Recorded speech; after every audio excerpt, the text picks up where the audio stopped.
That is a very cute slide. I'm gonna spoil it. Thank you so much for the introduction. It is really great to see so many familiar faces in the audience, but if we haven't met, hello.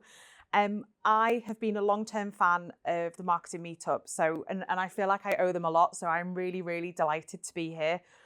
So from helping me find my feet as a marketeer 6 years ago, through their online resources and their webinars, to 2 years ago, I came along to an in-person meetup after being made redundant, and it was having a conversation with a couple of people who aren't in this room today that gave me the decision to go freelance. So today I'm here to give something back, and I'm going to be talking about brand voice and storytelling. In the everyday hustle of marketing, I think sometimes this essence can be lost, and we're going to spend some time, give it the attention it deserves, and bring some of the magic back by thinking about the ways that we can tell really tiny tales. So in terms of the structure, chapter 1 is going to be a little bit about me, because I always find it really interesting hearing different stories. I find it, getting little bits of inspiration. And I'm not a native Geordie. I came to Newcastle at 18 and to study archaeology at university, and then never left. So I present this slide when I do career talks because it sums up my story pretty well. I've had a very, very squiggly career. I really love that phrase. And we could spend the whole evening dissecting this, but the essentials are, I pivoted from archaeology and paleontology. I did promise Janine I was going to mention dinosaurs, to technology after 11 years. And I pivoted from the public sector to the private sector. And then I pivoted from being an employee to being self-employed and being a kick director. And that all sounds like a huge change, but the golden thread through it throughout my whole career and connecting the journey has been storytelling. And last year, I spent 12 months with a brand language consultancy called The Writer. They work with a lot of household brands, FTSE 100 companies, the tech giants. And one of my biggest takeaways of working with them was reinforcing the importance of tone of voice and having a brand personality to help you or your business stand out, especially when we see a lot of brands and a lot of individuals sounding the same because of some of the shortcuts that have been taken with AI. And we can come back to this at the end, and I can add a bit more context if we have time, but I just like to show that it's not linear in marketing very rarely, and there's lots of different ways to get to where I am today to chat about this kind of stuff with you all. Chapter 2 is tone of voice and why it has to shine through in this age of AI. We've all done it. We've been short of time. We've put in a little request to your large language model of choice, and you get a decent answer. So you don't really feel the need to adapt it to your style, and you post it. We're all busy. We've all been there. It's not going to hurt the brand, or is it? How many of us, though, have been scrolling and then been turned off by some content because it's blatantly not original? And you can tell because you've got the same words, the same kind of style, the same emojis. You've seen it like 72 times before. And there's nothing technically wrong with it. It's just a bit meh. And the key is that you need to make your audience feel something, not just meh. As marketers, we need to remember that not everyone is going to like us, not going to like our business, not going to like what we're selling. And we can't please everyone. I know we don't really like to, say that out loud, and that's okay. You don't want to please everyone. Everyone is not your target audience, because the implication is then your messaging, your personality is not going to stand out. And when I first started, I thought I needed to speak, act, dress a certain way. But over time, I realized that by doing that, I was just merging into the background. So I started to be myself. I started to be a bit more Catherine when I went to events. And, I know how I want to work. I know who I want to work with. And now I'm not really scared to share my opinion. And I also know I'm not everyone's cup of tea. And I'm all right with that now. So it's making sure that we stand out and we're not just a bit meh. That is a proper English word. 3 examples of household brands that have this like standout tone of voice, this standout brand personality. I'm sure you'll all recognize them: Monzo, Aldi, Oatly. And when I talk about brand personality, what I mean is that they express themselves through their visual identity, so their colors, their logos, their typography, their tone of voice, so how that brand communicates, so the language, the style, the level of humor and warmth. That all then feeds into the marketing campaigns, so the advertising, the social media, and other bigger marketing campaigns. And then the actions of the brands, so how the brand behaves, how the people behind the brand behave, their customer service and their overall conduct. Not everyone likes these brands, and they're okay with that. They know who they're speaking to, and they've adopted the personality that resonates most with them. And that's why they have really, really effective marketing, whether you like it or not. So sometimes it's, quite hard to sort of put that into, kind of a commercial context. So why is this important? Do we need to have a tone of voice and brand personality? Is it actually, that critical? And in my opinion, I think it is the thing that can transform your business. So a distinct personality, it helps consumers remember and distinguish your brand. Consumers are more likely to connect with and trust brands that have a personality. Strong personality can lead to enhanced customer loyalty and advocacy. And a well-defined personality can make the brand experience more engaging and enjoyable. And if that's all a little bit too technical, and I've got a mix of marketeers and just people who are like interested in learning more, it's essentially, it makes you human. It's, that phrase, people buy from people. It makes you stand out from the noise. It gets you closer to that conversion. I work a lot in B2B tech, and the last kind of estimation we had was we're talking 24 touch points to get that conversion. So all of the things within your brand personality can help sort of with that conversion rate. And I think the theory is great, but what does this mean in the wild? And I don't know if anyone else does this, but when I see a brand showing their personality, I take a picture. So these are just some of the examples that I found when I was just going through my phone reel. First, obviously, local legend Greggs. They could have just whacked a logo on that bag, but instead they put on Bag Some Joy, because that's the emotion they want their products to deliver. A table number, it's table 11. They could have just stopped there. This is at 1 Strawberry Lane, but they're obviously, what they're saying is, we're really proud of our roots. We're really proud of our location. So they've put a magpie and, that Geordie phrase, all right, on there. That signage is from a pub called the Mean-Eyed Cat. I don't know if anyone has been there. Again, they could have just said, we're open, come in for a beer. Instead, it gives you a flavour as to what you can expect when you go in. And it helps you as the customer, the consumer, make a decision. And also it's telling certain consumers that actually maybe you don't want to come in. We don't serve Carlin, go somewhere else. And then finally, obviously, shout out to the marketing meetup.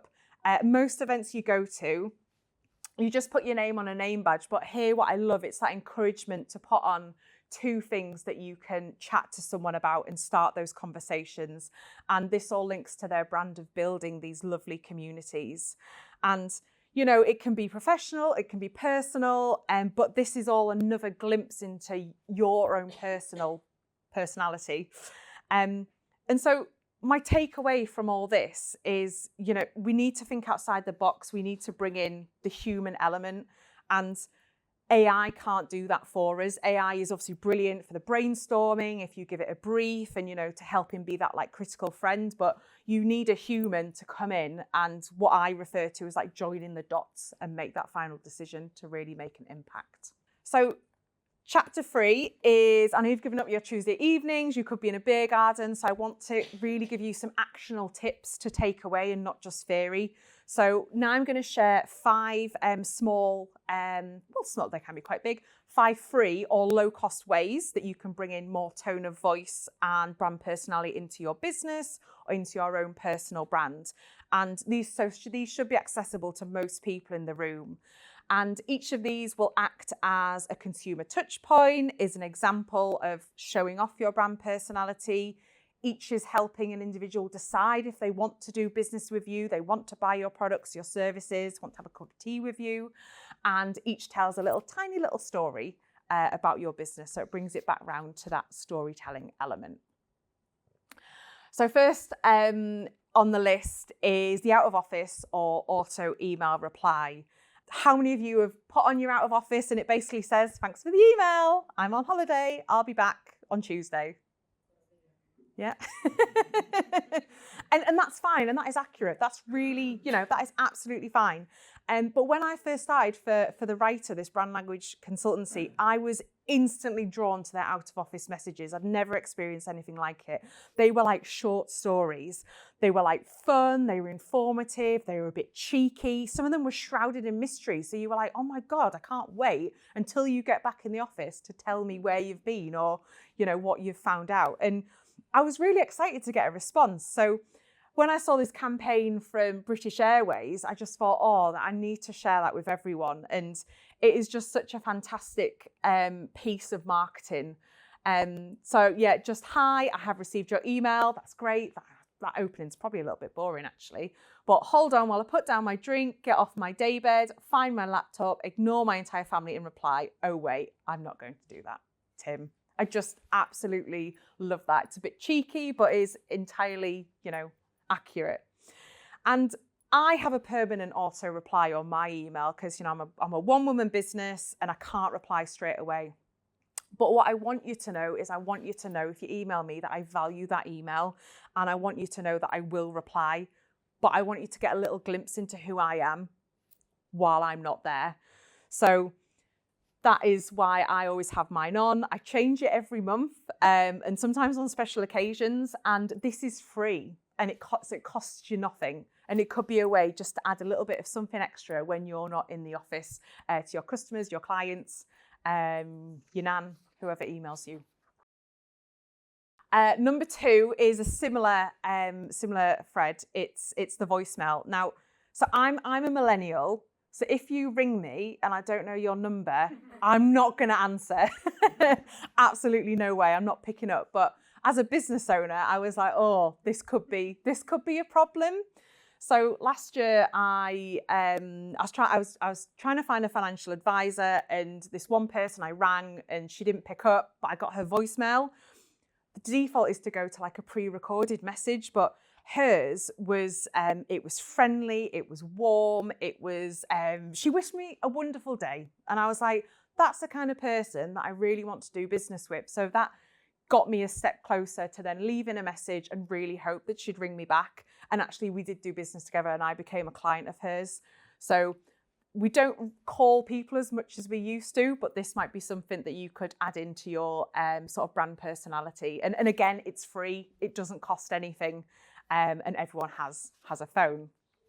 Third on the list is social media. So I see so many boring social media profiles, even from marketers, and I just scroll past them. It's like, Jane Doe, marketing manager, load of letters after their name, corporate banner, contact me.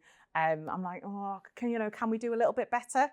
Where's the personality? So, how can you use, your name and the headline that you get, profile picture, the banner, and contact URL to stand out? And, in that example, it could be, Jane Doe, marketing manager at the business, because then that's adding a bit more flavor. And then you add in something like lover of plants, tea drinker. And it's like, instantly got a bit of personality. Could you then on the banner have like a money tree or something like that if they worked at, say, somewhere like in the financial services? Could you put a cheeky emoji after your name? When I say cheeky, I don't mean like the aubergine, but someone that's like safe for work. Because I get so many people say to me, like, how did you get that little star after your name on LinkedIn? Like, they think I've earned it. And I'm like, no, I just like added it on. So you can absolutely do that. Any emoji, go for it. But this is one of my favourite profiles. Cindy Gallop she's a businesswoman. She is an absolute powerhouse. And that headline, I like to blow shit up, I'm the Michael Bay of business, is just, it to me, it screams, I mean business. You then look at her profile picture, you then look at her banner that she's in, like, you know, gladiator kind of armor. It's just incredible. It makes me want to scroll down and learn more about her and actually listen to who she is and what she does. My one critique is the contact info. That could be something maybe a little bit more exciting. So on mine, I think I've got let's talk about marketing, because then it's like an invitation to contact me and you get a flavour of the services that I offer. That's my one critique, but I just think this is really, really powerful, and it definitely leaves an impression. And again, like the other two examples, this is free, and it's not just applied to LinkedIn. You know, you get different options on any other social channels that you use as well. So no more boring LinkedIn profiles. Number 4 is this websites do cost money. They're not technically free. But I'm sure everyone in here either manages a website or has a team that does. And as marketeers, we all know stuff goes wrong and that we don't get to spend as much time as we would like on our website. So that 404 page is required. And as a user, when you hit the 404 page, you're going to be a bit irritated and there's going to be a risk that they leave your website. So why not add, again, a little bit of humor, a sprinkle of personality, just to encourage them to, you know, go back to the homepage, give us a second chance. And just remember, we're all overstretched marketeers masquerading as web techs. If you Google quirky 404 web pages, there's some really, really good examples for inspiration. This is one of my favorites from Lego. I just think it's really, really humorous, very on brand. And if I hit this, I'd be like, do you know what? Yeah, I'm going to go back to the homepage and start my journey again. And hopefully I'll get to where I want to go. And then number 5, finally, not free, but a marketer's favorite thing is merch. And even though this does require a budget to implement, I think if you get the merch right for your business, it can make a lasting impact. So you're going to make your customers, your audience, your brand advocates, and it just makes the experience more memorable. And so for this, I got my phone out. Again, I dove into it because I am that person that takes pictures. And we'll start this side and move along. We've got mirrors from NetKnow. Jenny Smith runs a networking company. So of course, she's going to have something where you can check your lippy or check your teeth before you go networking. Absolutely brilliant. You know, you can keep that in your bag and access it anytime. Northeast Times gave out sweets at a conference to help power you through. Again, it's bright, it's vibrant, it makes a good picture. And who doesn't love sweeties? The seeds, the Route to Net Zero from Invest Newcastle, I did actually plant those in my garden, and it was very on topic because it was a sustainability conference, and it says that the brand cares about sustainability. So I just loved that, and it was a little bit different. Not many people dish those out. And then finally, the Christmas decoration from Metro, very random, nothing to do with their brand at all. But you know what? It brought me absolute pure joy to put that on my Christmas tree. And I'm sure it brought lots of others pure. I made my colleague march across a conference to go and get me one of those because I just thought it was absolutely wonderful. So again, it doesn't always have to be on brand, but it was just so topical. It was the time of year it was given out as well, was just absolutely wonderful.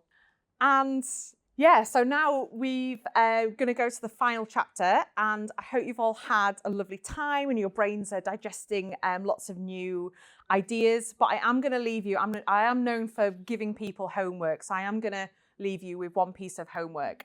And that is, what one action will you implement tomorrow? It could even be today, you might be doing it right now, to enhance your brand personality or your business's brand personality. So do have a think. please either come and tell me afterwards, or if you're posting on LinkedIn or socials tomorrow about what a wonderful evening that you've had, do tag me in and let me know. Or if you send me an email, you'll get my out of office, but you can tell me all about it. Or if you call me, I won't pick up and you can leave me a voicemail. So do share those, because I think it's always really interesting to listen to other people's creativity as well. Yeah, so that's it. I didn't want to take up loads of time. I'm really happy to take questions. So while you're thinking of those, I am going to do my shameless business plug. Otherwise, my coach will kick my ass. She's not in the room, but she just knows. I do work freelance. I have experience across tech, professional services, culture, FMCG, higher education, the list goes on. So if you do need help with your marketing strategy, delivery, training, then please consider me. If you don't need any extra help at the moment, then I always appreciate a shout out on LinkedIn or a little follow of KLW Marketing. But thank you, and the end.